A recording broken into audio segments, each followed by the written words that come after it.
panic at a South Carolina high school after a girl posed with a gun in a stunningly racist Snapchat post.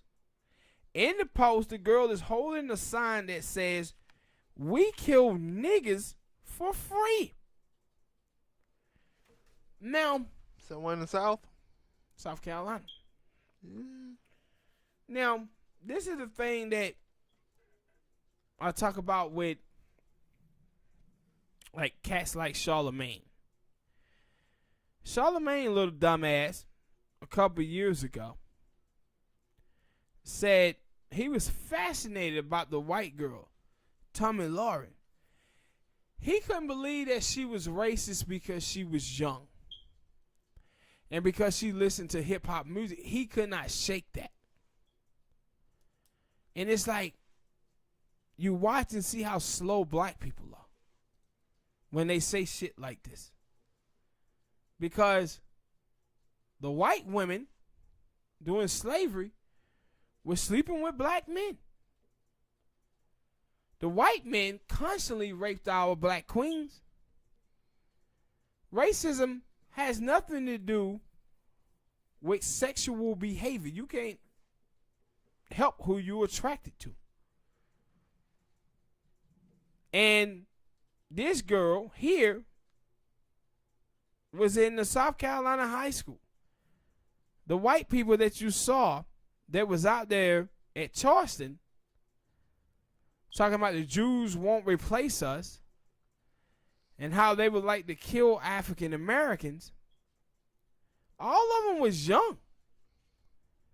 See, what we as black people don't understand is that racism is like religion. The same way people pass down religion to their children, also sports teams. If you watch people didn't choose who they cheered for a sports team. Their parents chose that. Whoever the team was that their parents cheered for when they was young kids, that's who they cheered for. And this is the same thing with racism. When you listen to ignorant people like Charlemagne, these niggas seem to believe that racism died when Martin Luther King Jr. died. They keep getting fooled by black entertainment that because white people listen to our music or they smoke Newport cigarettes, that they're not racist against African Americans. Yes, they are. See, the thing is about a lot of white people that you go to school with, they all are trying to do what we be trying to do. What we trying to do when we teenagers. Know what we all trying to do? Fit in.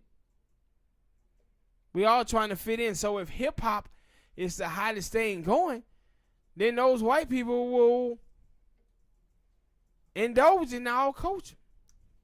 Them the same motherfuckers that you will see years later out there pushing Tea Party politics. Or saying the black people that was in Baltimore or Ferguson are a bunch of thugs and hoodlums.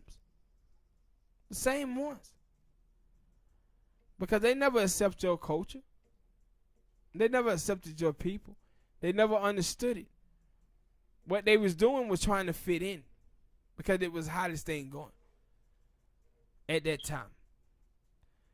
So people were shocked by this little white girl. I wasn't. I expect white people to be white people. I'm never surprised when a white person is racist. I'm surprised when white people are not racist. I'm not surprised when black people are coons. I'm surprised when black people are not coons. Because I understand what it means to live in a white supremacist society where white people have 90% of the wealth.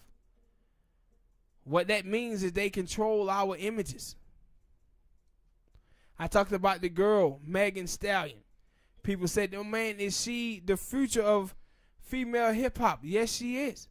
Because white people love putting up images of black women being ratchet and only seeing themselves or what they have between their legs. You see Nicki Minaj and you see Cardi B. You had a young sister Rhapsody. She can't get any black female support. They have put these images in front of black women to make them believe that's what they are. They whores. This is what they did with the black exploitation films in the 70s that portrayed black men as pimps and black women as whores. And that's what so many of us have based our relationships on today. The hooker and John mentality, where men have marginalized women down to tits and ass, and women have marginalized black men down to a personal ATM. Then you see the transition of black women feeling that they can escape blackness through a college degree. And then when they can't do that, they start talking about black men are trash, black men are garbage. And then they start praising who? White men. Because that's who they feel have the money. Every time you hear a black woman talking about dating outside of her race, they always choose a white man.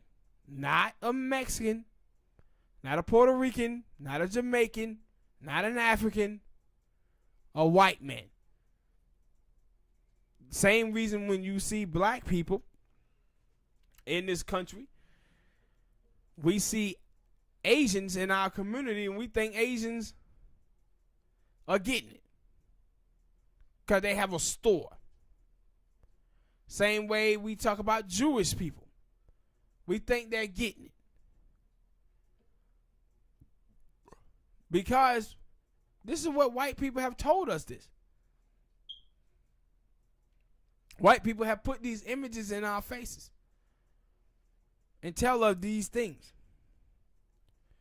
But I'm not surprised or shocked that a little white chick in a South Carolina school was holding up guns talking about we hang niggas for free.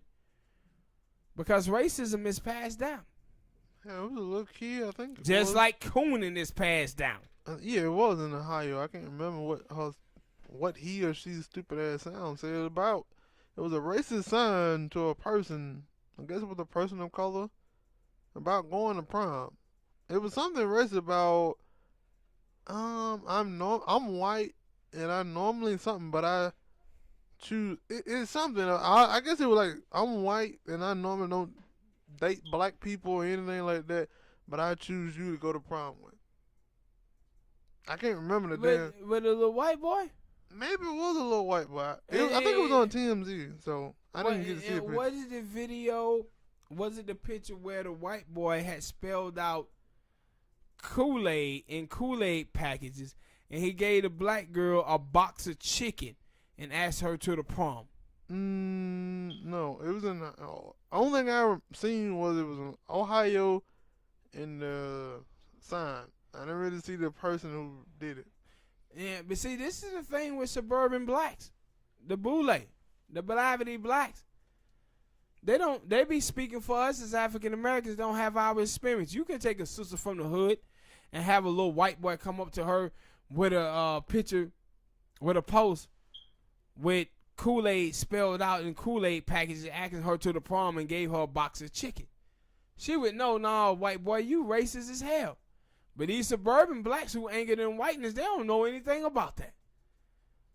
They surprised. They happy that they getting some type of validation from white males. Like, man, we have been assimilated to whiteness and we have been colonized, bro. And we don't understand to the degree that we have been. We don't understand that. Like, for years, decades, we have told, like, suburban blacks that they sound white, they acted white, and they would base that on their education. Oh, I'm educated. Well, you have plenty of black people who are educated and sophisticated, and nobody ever told those people that they sound white. Not ever. What those people are telling you is that you anchored in whiteness. You grew up in a white neighborhood, all white, predominantly all white school, white churches, your boyfriends, your girlfriends are white, and you feel more comfortable around white people than you do black. You have to fix that problem within yourself, because we're not wrong. We grow up around white people all the time in the inner city who have assimilated to our culture. White boys walking around with Timberland boots and Jordans and dressing and looking just like us. But you know what we don't do? We don't accept the anti-white shit in our community.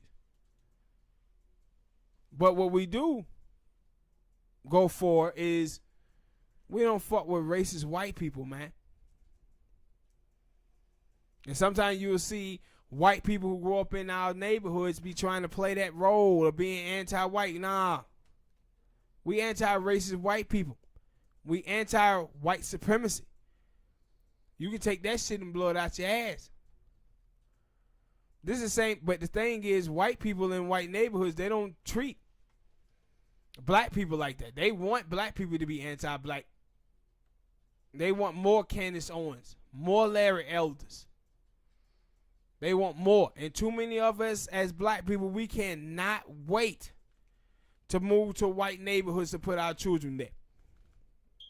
And we be fucking our children up when we do that, anchoring them in whiteness.